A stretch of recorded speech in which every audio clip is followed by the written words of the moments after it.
Late August 1945, southern Japan. The war has ended, but its shape still lingers in posture and silence. Inside a requisitioned military hospital, the air is calm in a way that feels unnatural. No sirens, no shouted commands. Only the low hum of generators and the faint clatter of metal trays being set down with care. Along one wall, a small group of Japanese women stand waiting. They are nurses, auxiliaries, civilian volunteers, classified now as prisoners, though the word feels imprecise. Their uniforms are clean but threadbare, hands folded, eyes lowered. Years of training have taught them the safest posture is stillness. Across the room, American personnel move freely. A female U.S. Army nurse crosses the floor without ceremony, carrying supplies. She speaks briefly to a male officer, not softly, not deferentially, but professionally. He listens, nods, adjusts his instruction. No one raises their voice. No one demands submission. One of the Japanese women looks up, just briefly, long enough to notice something that unsettles her more than defeat ever did. No one here seems afraid of authority. That quiet observation, small, almost forgettable, marks the beginning of a change that did not arrive through orders or ideology, but through contrast. And to understand why this moment carried such weight, it is necessary to step backward into the world these women came from, and the system that shaped what they expected power to look like. Before that quiet hospital room in August 1945, before American boots ever touched Japanese soil, these women had grown up inside one of the most rigid social systems of the 20th century. Imperial Japan was not merely a nation at war. It was a hierarchy. At its peak, Japanese society was structured vertically: emperor at the summit, military leadership beneath him, and civilians arranged carefully below. Gender roles were not informal expectations. They were reinforced by law, education, and tradition. From childhood, girls were taught obedience, restraint, and self-sacrifice as civic virtues. Loyalty to family, loyalty to state, loyalty to the emperor. These were not abstract ideas. They were drilled daily, memorized, and lived. By the 1930s, as Japan expanded across East Asia, this structure hardened further. The military became the central pillar of national identity. Army and Navy officers were not questioned. Orders flowed downward. Silence flowed upward. Women, even those serving the war effort, existed almost entirely outside positions of authority. Yet Japan needed them. As the war intensified, manpower shortages forced the state to mobilize women in unprecedented numbers. They became factory workers, communications clerks, nurses, medics, and auxiliary staff. Organizations such as the Greater Japan Women's Association trained millions to support the war machine not as equals, but as instruments. Nursing, in particular, carried a paradoxical status.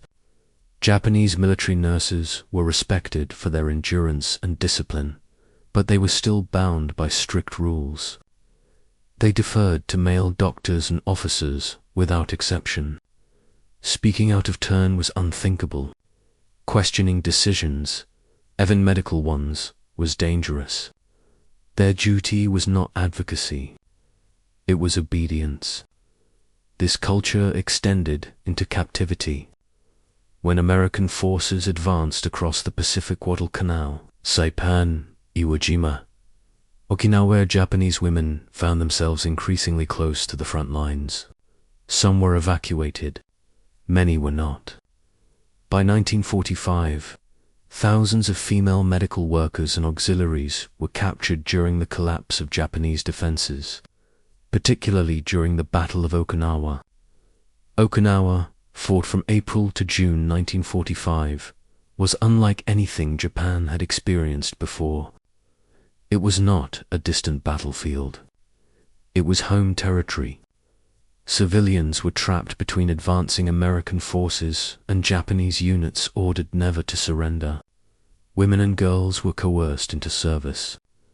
Others were accused of espionage simply for surviving.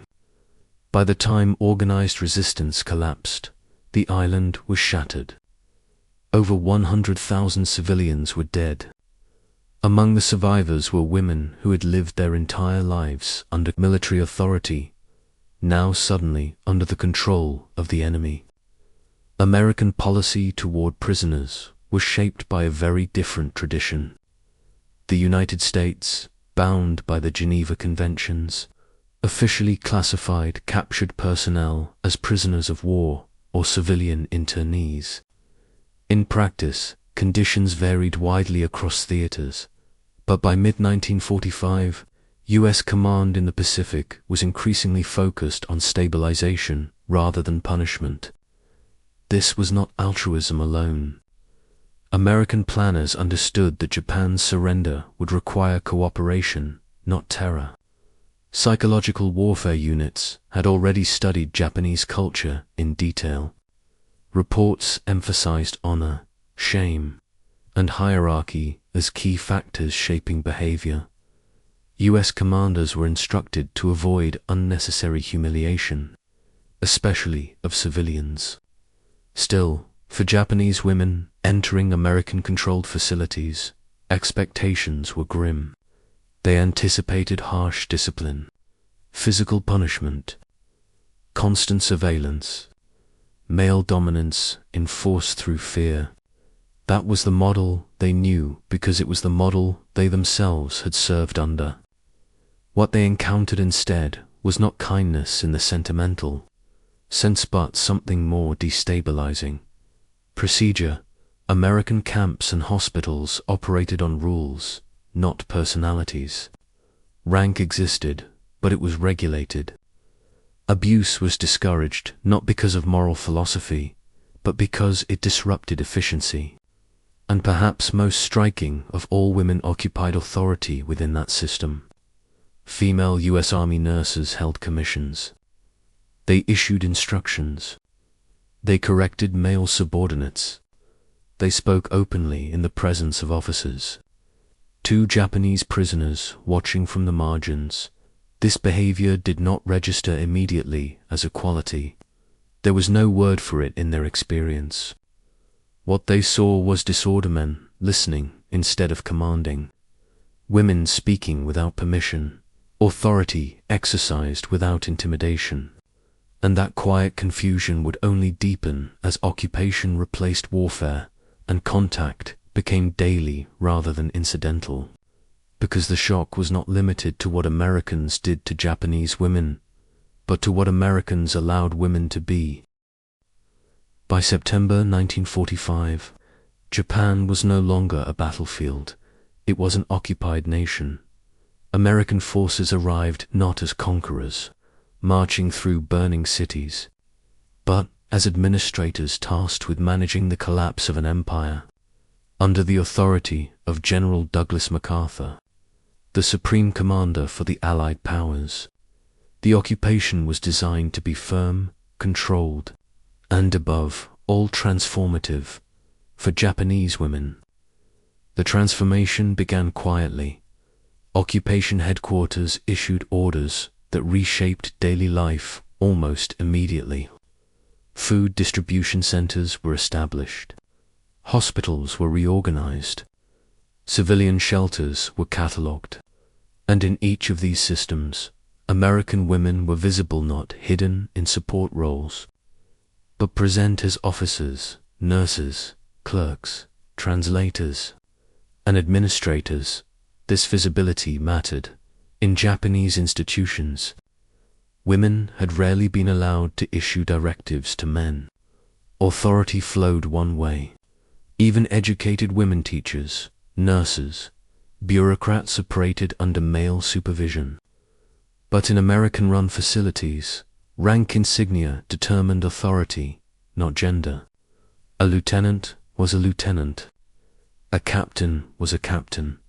For Japanese women placed into these environments, whether as prisoners, detainees, or civilian workers, the effect was deeply unsettling. They were addressed directly, not through husbands, not through male supervisors, but personally. American officers asked questions and expected answers. Nurses explained procedures. Clerks requested information and waited patiently for responses. There was no shouting, no ritualized humiliation. Orders were clear, procedural, and impersonal. Many Japanese women initially interpreted this behavior as deception in their experience. Politeness from authority often masked danger. Kind words preceded punishment. Calm tones preceded violence. Several post-war testimonies describe women bracing themselves during their first interactions with American personnel, waiting for the inevitable reprimand that never came. Instead, they were told where to sit, offered water, asked if they were injured. This was not mercy in the traditional sense. It was administration, but it felt revolutionary. One Japanese nurse, captured in Okinawa, later recalled her disbelief when an American female officer corrected a male doctor in front of others calmly, without apology and without consequence. In Imperial Japan, such an act would have ended a career instantly. Here, it passed without comment. Even more destabilizing was how Americans treated Japanese women as individuals rather than representatives. Interrogations, when conducted, focused on specific knowledge, not collective guilt. Medical examinations were explained before being performed. Consent, an unfamiliar concept, was requested, even if refusal was rarely practical. Still, the language itself mattered. You may please. Are you comfortable? These words carried no equivalent weight in the Japanese military lexicon. The occupation also disrupted long-held assumptions about worth in American facilities. Labor assignments were based on skill rather than status. Women with language ability became translators. Women with medical training assisted in clinics. Women who demonstrated reliability were promoted within camp hierarchies, sometimes supervising men from their own communities. This was not equality as ideology, it was equality as function, and that distinction made it harder to dismiss. American policies toward women extended beyond camps. One of the earliest reforms of the occupation was the enfranchisement of Japanese women.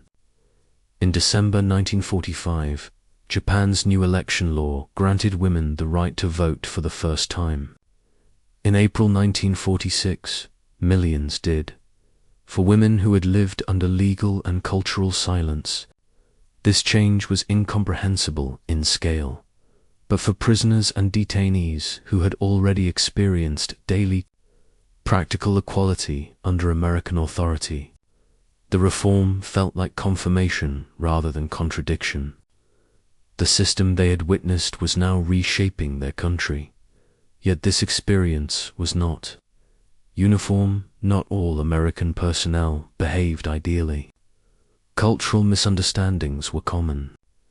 Power imbalances remained real, and trauma did not disappear simply because treatment improved. Many Japanese women carried deep scars, physical and psychological, from the war itself. Still, across memoirs, interviews, and occupation reports, a consistent theme emerges: shock, not at cruelty, but at its absence; not at domination, but at restraint; not at being treated kindly, but at being treated as capable. This was the quiet collision of two worlds, one built on hierarchy and obedience, the other on procedure and individual responsibility. And in that collision, Japanese women, especially prisoners, were forced to confront a question they had never been allowed to ask before. If this is how authority can look, what else might be possible? That question would echo far beyond the camps and hospitals, shaping not just individual lives, but the moral reckoning of a defeated nation, because understanding the shock requires more than policy or structure. It requires examining the experience from multiple angles, each revealing a different fracture in the old order. Human, cultural, institutional angles. The first fracture appeared at the human level, not in policy, not in proclamations, but in eye contact. Japanese women who encountered American personnel noticed it immediately. They were looked at directly, not as extensions of male authority, not as background labor, but as individuals whose presence required acknowledgement. In Imperial Japan, eye contact with authority was risky. It could be interpreted as defiance. Many women had been trained, explicitly or implicitly, to lower their gazes, especially in institutional settings. Yet American officers, male and female alike, expected engagement. Looking away was read not as respect, but as uncertainty. This simple difference created a silent tension. Japanese women found themselves adjusting their posture, their expressions, their voices, not because they were ordered to, but because the environment demanded a different kind of participation. One survivor later described it as standing without a script.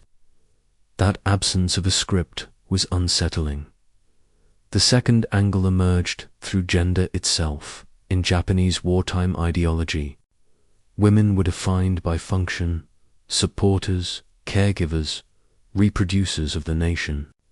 Even trained professionals, nurses, clerks, teachers, were framed as extensions of male leadership. Their authority was conditional, borrowed, and revocable. American women disrupted that logic simply by existing in uniform. They did not apologize for command. They did not defer reflexively. They did not perform authority as theater. They exercised it through competence in operating rooms. Female American nurses issued instructions that were followed without question. In administrative offices, women processed paperwork that determined rations, assignments, and movement permissions. In interrogation rooms, female officers conducted interviews, alone, something almost unthinkable within Japanese norms for Japanese women witnessing this. The shock was not ideological, it was procedural. Authority was not louder, it was quieter. And because it was quieter, it felt more stable. The third angle was institutional behavior. Japanese military systems relied heavily on ritualized hierarchy. Rank was reinforced through posture, language, and punishment. Discipline was visible. Fear was functional. American systems, by contrast, emphasized predictability. Rules were written. Procedures were standardized. Consequences were consistent. For Japanese women accustomed to arbitrary enforcement where outcomes depended on mood, status, or personal favor, this consistency was destabilizing. It removed the need to anticipate violence. It allowed for expectation. Expectation, in turn, allowed for agency. Women began preparing questions in advance. They learned which officers handled which issues. They memorized schedules. They adjusted behavior not to avoid punishment, but to achieve outcomes. This shift from fear-based compliance to goal-oriented interaction marked a profound psychological transition. The fourth angle involved responsibility. Under the imperial system, responsibility flowed upward. Orders came from above. Obedience shielded the individual. Moral burden was diffuse. This structure allowed many to survive ethically by surrendering. Judgment. American authority reversed this dynamic. Individuals were held accountable for tasks. Mistakes were corrected directly. Explanations were requested. I was told to carry little weight. For Japanese women, this was terrifying at first. Responsibility meant exposure, but it also meant recognition. When a task was completed, well, acknowledgement followed. When competence was demonstrated, trust increased. Some women found themselves entrusted with roles that had previously been inaccessible, not because of ideology, but because of performance. This was not liberation in the dramatic sense. It was recalibratio. The fifth angle was silence. In Japanese institutions, silence often signaled obedience. Speaking invited risk. Many women had learned to survive by saying as little as possible in American-run spaces. Silence was interpreted differently. Questions were expected. Clarifications were normal. Silence suggested confusion or worse, disengagement.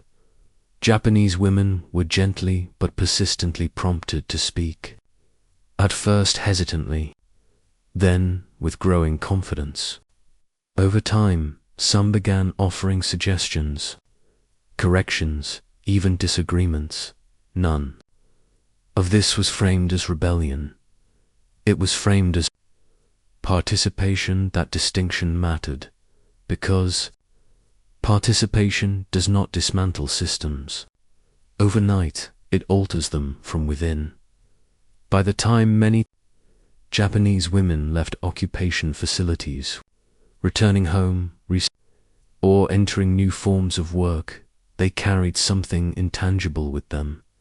Not admiration for America, not rejection of Japan, but a memory of a system that functioned without humiliation, of authority that did not require fear, of equality that did not announce itself but operated quietly, relentlessly through routine.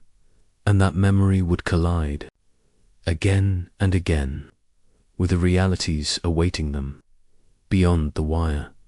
Because human experience is only one lens. To understand the full weight of this transformation, we must examine how these encounters altered power, leadership, and moral perception on both sides. Leadership, enemy perception, moral fracture. Long-term psychological angles. The sixth angle emerged through leadership specific. How leadership was observed rather than declared. Japanese women had been raised within a system where authority was performative. Rank was reinforced through visible markers, uniform distinctions, rigid language, ritualized distance. Leadership was something one demonstrated constantly, often through severity. American leadership functioned differently. Orders were brief. Tone was controlled. Discipline was procedural, not theatrical. For Japanese women accustomed to reading power through intimidation, this restraint was disorienting. Authority no longer announced itself. It operated through expectation. One former detainee later noted that American supervisors rarely raised their voices, but when they spoke, compliance followed. Not because of fear, but because the consequences were predictable. This predictability created a new internal calculus. Obedience was no longer a reflex. It became a decision. The seventh angle involved enemy perception. For years, American forces had been portrayed as morally inferior, undisciplined, racially chaotic, culturally crude. Women, in particular, were warned that American men were dangerous. Lacking restraint, reality complicated that image. Interactions were regulated. Boundaries were enforced. Impropriety was punished internally. Female Japanese prisoners and workers noted that harassment was treated as a violation of military order, not a private matter. This did not erase fear overnight, but it fractured certainty. If the enemy behaved with restraint, what else had been misrepresented? This realization did not lead to admiration. It led to doubt, and doubt, once introduced, spreads quietly. The eighth angle was moral fracture. Japanese women had been taught that loyalty required endurance, that suffering was proof of virtue, that obedience even unto death was honorable. American systems did not reward suffering. They rewarded effectiveness. Illness resulted in rest, not shame. Mistakes resulted in correction, not ritual punishment. Fatigue was addressed, not exploited. For women whose identities had been shaped by endurance, this reframing was destabilizing. If suffering was not required, what did virtue mean? This question was rarely voiced, but it lingered. The ninth angle involved time. Occupation environments ran on schedules, regular meals, predictable shifts, defined rest periods. This rhythm contrasted sharply with wartime scarcity, where time blurred under stress and uncertainty. Routine created psychological space. Within that space, reflection emerged. Japanese women found themselves thinking, sometimes for the first time without immediate survival pressure. Thoughts that had been suppressed resurfaced. Comparisons formed. Assumptions were tested. This was not ideological conversion. It was cognitive reorganization. The 10th angle was continuity beyond captivity. When these women left American-controlled environments, the contrast became sharper. Returning to Japanese institutions meant re-entering hierarchies that felt suddenly brittle. Orders felt louder than necessary. Punishments felt excessive. Silence felt imposed, not chosen. Many women complied outwardly, but internally something had shifted. They noticed inefficiencies. They questioned logic.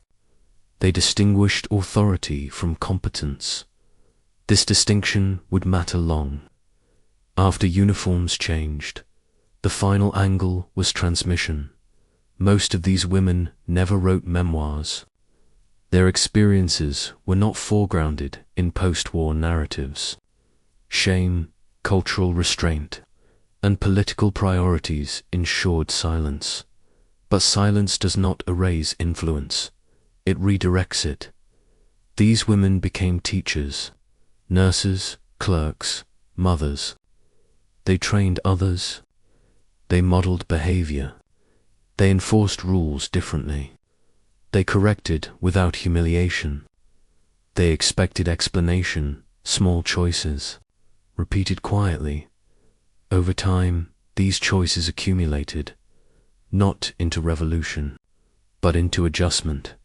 And adjustment reshapes societies more durably than rupture. By the late 1940s and 1950s, Japan's reconstruction emphasized professionalism, efficiency, and procedural authority. These shifts are often attributed to policy and economic necessity, but beneath policy lies behavior, and behavior carries memory.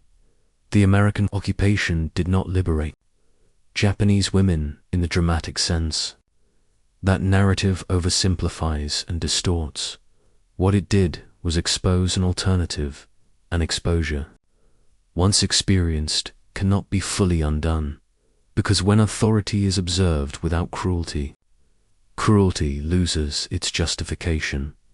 When equality is practiced without proclamation, hierarchy loses its inevitability.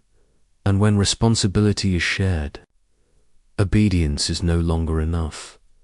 These realizations did not explode into action. They settled, and in settling, They prepared the ground for the turning point, the moment when individual awareness collided with institutional reality, forcing irreversible change. The moment equality became irreversible, the turning point did not arrive with an announcement. There was no speech, no declaration, no symbolic gesture meant for history. It arrived quietly through absence. By late 1945, as the American occupation of Japan moved from shock to administration, something began to change inside detention centers, hospitals, and repurposed labor facilities where Japanese women worked under Allied supervision. American officers started leaving. Veteran personnel, those who had overseen the first chaotic months after surrender, rotated home. In their place arrived younger officers, reserve units, and civilian administrators. The visible weight of victory thinned. What remained was the system, and the system continued to function in several facilities. Japanese women found themselves performing tasks without constant oversight. They organized supply rooms, managed patient flow, maintained sanitation schedules. In some cases, they trained newly arrived American personnel on local procedures and equipment. This was not symbolic equality, it was operational reliance. For women raised in a culture where authority was inseparable from presence, this absence was destabilizing. Responsibility no longer flowed downward from visible dominance. It rested on competence, and competence held. Medical records from late 1945 and early 1946, particularly from occupation hospitals in Tokyo, Yokohama, and Osaka, note continuity of care despite reduced Allied staffing. Reports describe efficient local personnel maintaining standards. During transitional rotations, the predicted collapse did not occur. No disorder emerged. No discipline breakdown followed. No moral failure surfaced. The ideological framework that had governed obedience quietly failed its own test. If order could persist without intimidation, then intimidation had never been essential. For many Japanese women, this realization landed with force. They had been taught that hierarchy preserved stability, that strict obedience prevented chaos, that deviation, especially by women, threatened collective survival. But here was evidence to the contrary.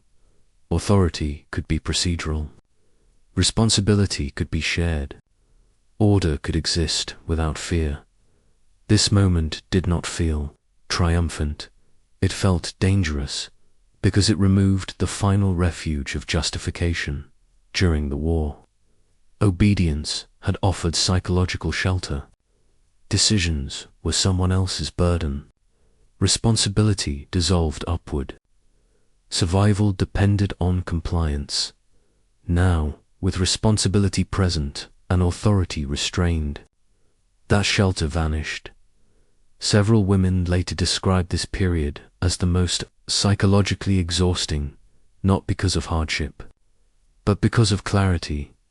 If they were capable now, had they been capable before? If judgment was trusted now, had it been suppressed unnecessarily? These questions were not asked aloud. They did not need to be. They existed in the silence between tasks.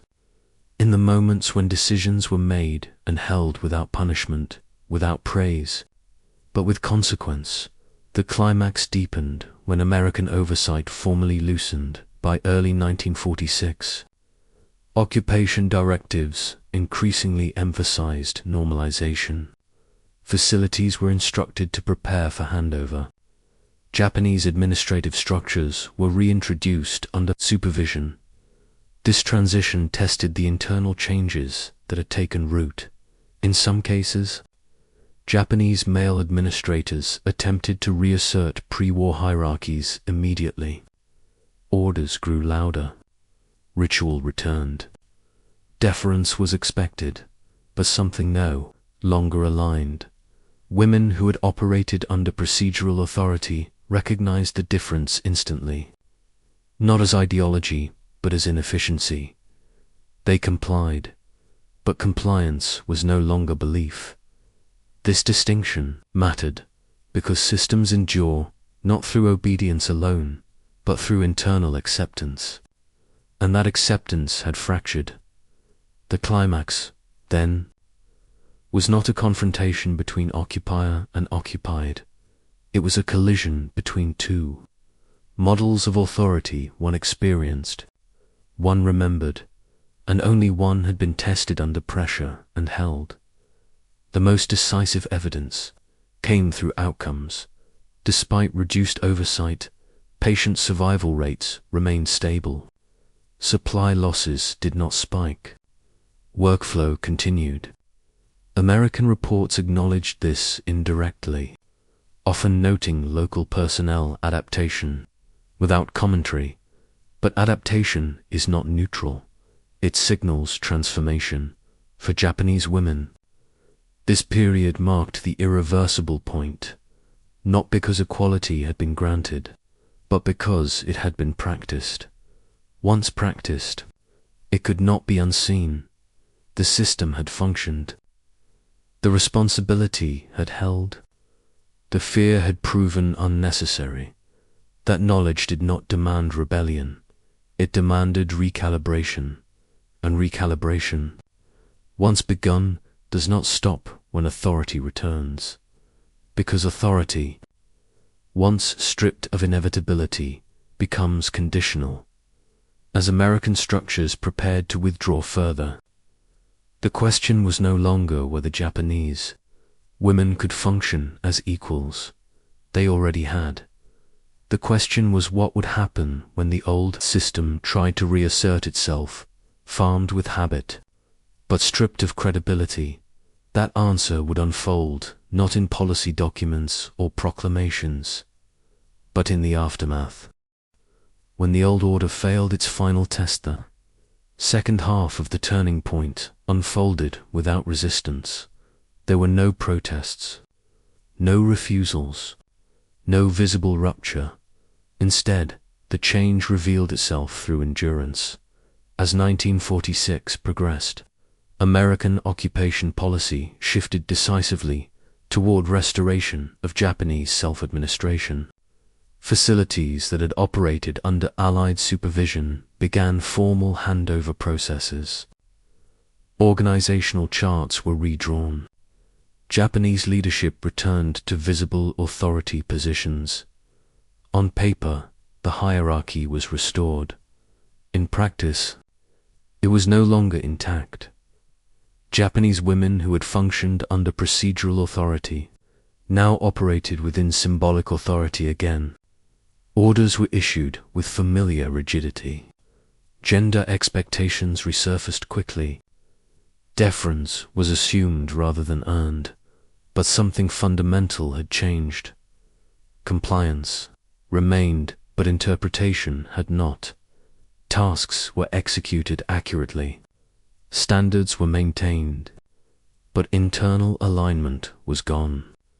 Authority was followed, not absorbed. This difference was subtle but decisive.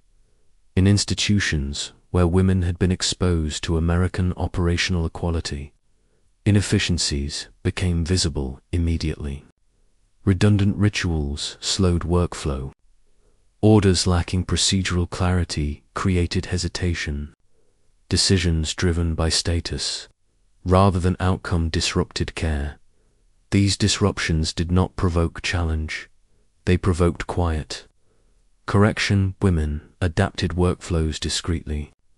They compensated for poor directives without confrontation. They preserved outcomes while minimizing friction. From the outside, the system appeared stable. From within, it had been re-engineered. This was the climax's true resolution. The old system did not collapse, it was hollowed, because legitimacy had shifted. Authority now required justification even if unspoken. Competence mattered more than position even if unacknowledged. Responsibility was internalized even when denied. Recognition, these changes did not announce themselves. They persisted. American departure reports rarely noted this transformation. Their focus remained logistical. Timelines, staffing, supply transitions. Psychological impact was beyond scope, but the evidence appeared in continuity. Hospitals did not regress. Sanitation did not deteriorate. Training did not falter. The feared chaos never arrived. The ideological premise that had sustained rigid hierarchy that order required domination failed its final test. For Japanese women, this was the decisive moment, not when equality was first experienced, but when it was removed and nothing broke. That realization carried weight far beyond occupation, because it proved that the old framework had not been necessary, only enforced. The climax closed not with confrontation, but with confirmation. Confirmation that professionalism could exist without subjugation. That discipline could function without fear. That responsibility did not require ritualized obedience, once known. This truth could not be reversed. As Japan entered its reconstruction phase, these women returned to civilian roles, carrying altered internal standards. They did not demand reform. They did not articulate ideology. They simply behaved differently, and behavior, repeated quietly, reshaped systems.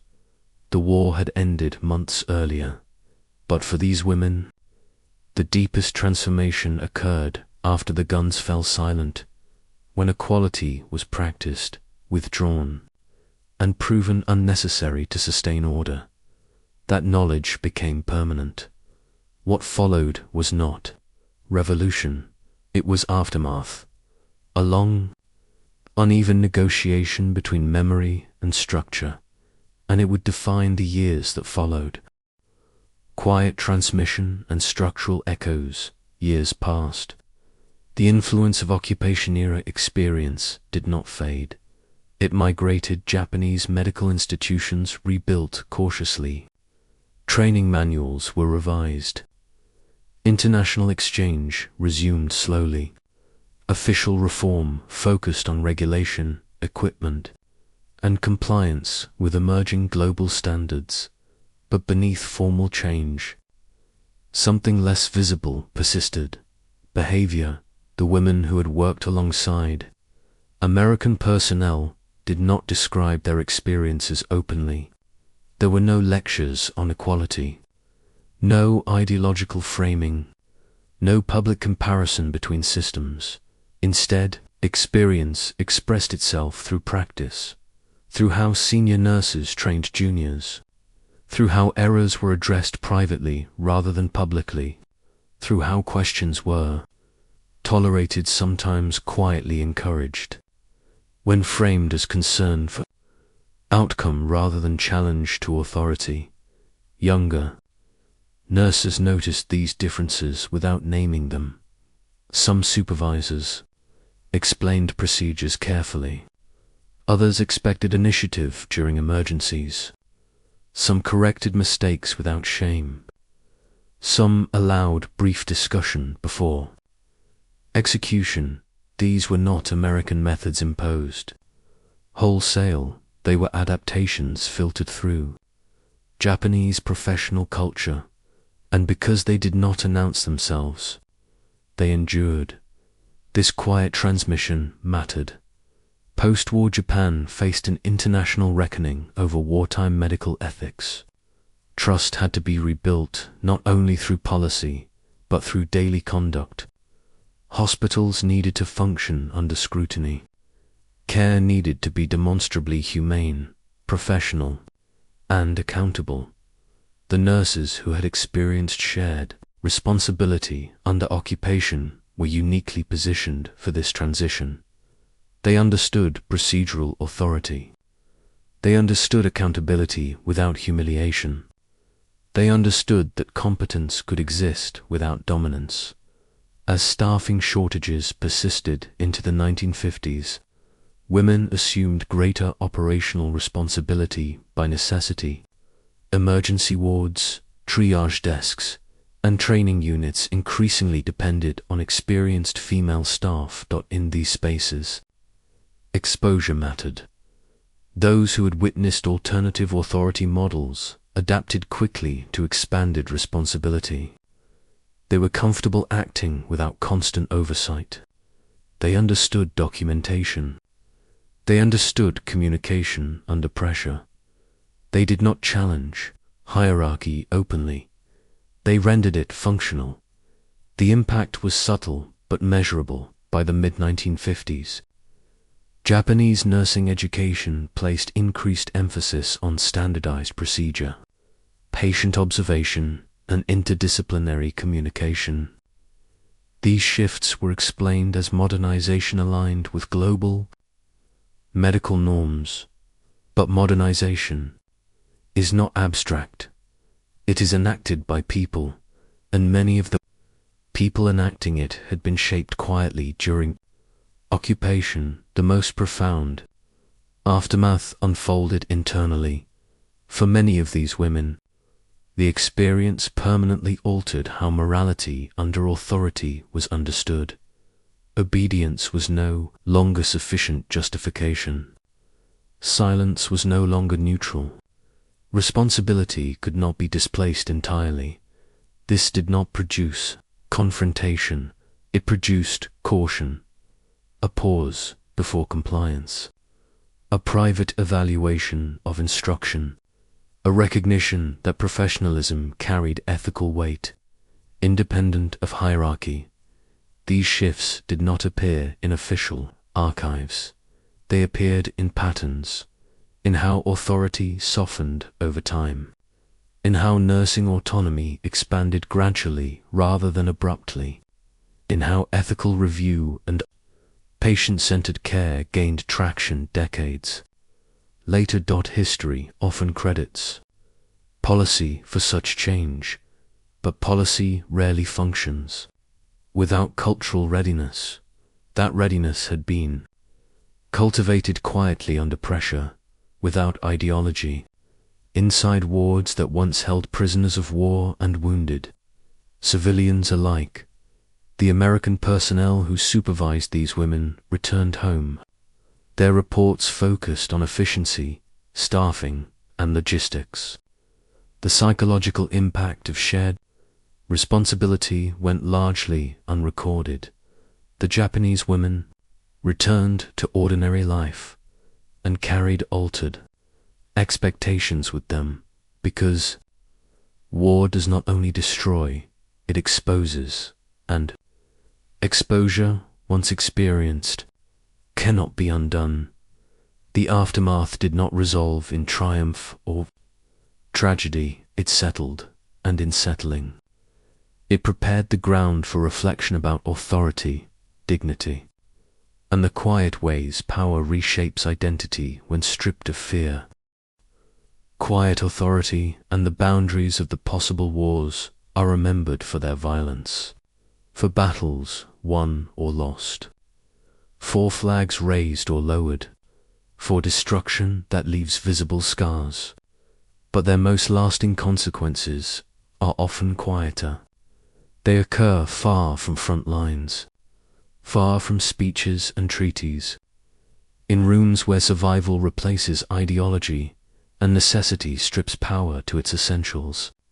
For the Japanese women who worked beside American medical personnel after the war, nothing they experienced resembled liberation as history often frames it. There were no declarations, no moral instruction, no promise of a new order. There was only function, authority exercised without fear, responsibility shared rather than displaced, discipline maintained without humiliation. What unsettled them was not kindness, it was normalcy. because normalcy revealed that many wartime certainties had been conditional rather than absolute. That hierarchy could exist without cruelty. That order did not require terror. That dignity did not collapse when proximity replaced distance. These realizations did not demand agreement. They demanded awareness. And awareness changes how people move through the world. The women carried that awareness forward quietly, into training rooms, into hospital wards, into decisions made without witnesses. They did not dismantle hierarchy. They did not challenge authority openly. They reinterpreted it. They learned that obedience was not morality itself, but a mechanism. That responsibility could not be surrendered entirely upward. That professionalism carried ethical weight independent of ideology. History rarely records such shifts. They leave no ruins, no documents signed, no single moment to commemorate. Yet they matter, because systems endure not through doctrine alone, but through daily behavior, through what people accept without question and what they begin, silently, to evaluate. The war ended with surrender aboard a battleship, but for some, its deeper end arrived later, without ceremony, without language, without an audience. It arrived in operating rooms where authority did not shout, where trust replaced ritual, where equality existed not as belief, but as practice. Those moments did not rewrite the past, but they altered the boundaries of what seemed possible afterward. And once that boundary shifts even slightly, it never fully returns to where it was before. That is how wars continue to shape the world long after the guns fall silent. Not through memory alone, but through the quiet persistence of changed expectations carried forward by individuals, one decision at a time.